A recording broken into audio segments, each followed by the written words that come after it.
warahmatullahi wabarakatuh. Halo anak-anak kelas 5, bagaimana kabarnya kali ini?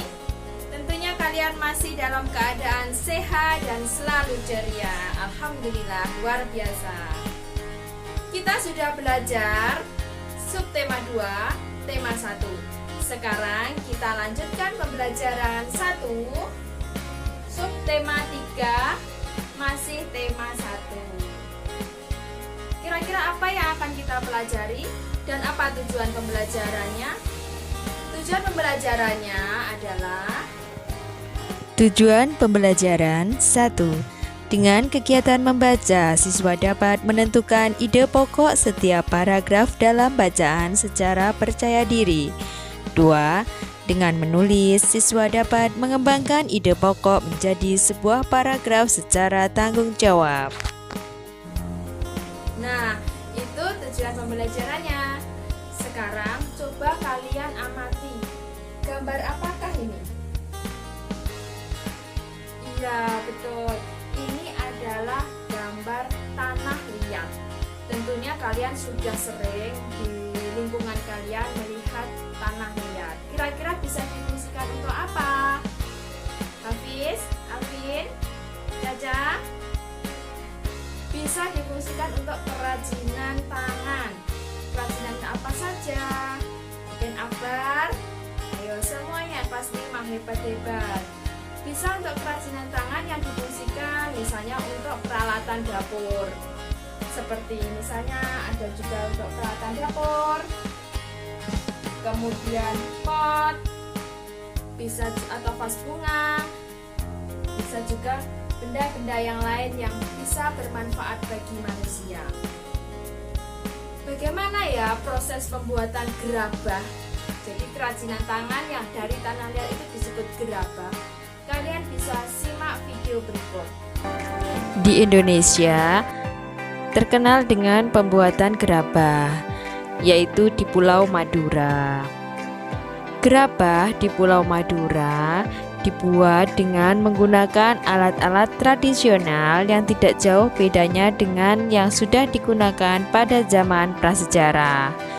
Alat-alat dalam pembuatan gerabah di Madura ada dua, yaitu alat-alat umum dan alat-alat khusus. Alat-alat umum berupa cangkul, linggis, dan ember. Sedangkan alat-alat khusus berupa panombu atau penumbuk berupa bulatan bertangkai untuk alat pembentuk bagian dalam. Kemudian ada panempa atau penempa untuk penghalus. Kemudian ada pangore atau pengerok sejenis sabit bermata miring bertangkai panjang untuk menghaluskan bagian dalam. Yang keempat ada panyabungan atau wadah air untuk menetesi gerabah. Kelima ada pangelet secarik kain untuk membentuk bibir gerabah. Kemudian ada pangajakan sejenis nyiru atau ayakan pasir. Ketujuh ada pangabuan tempat abu. Kedelapan ada panompal atau alat menyisikan abu dari pembakaran. Kemudian ada werkower, galah berujung kawat lengkung.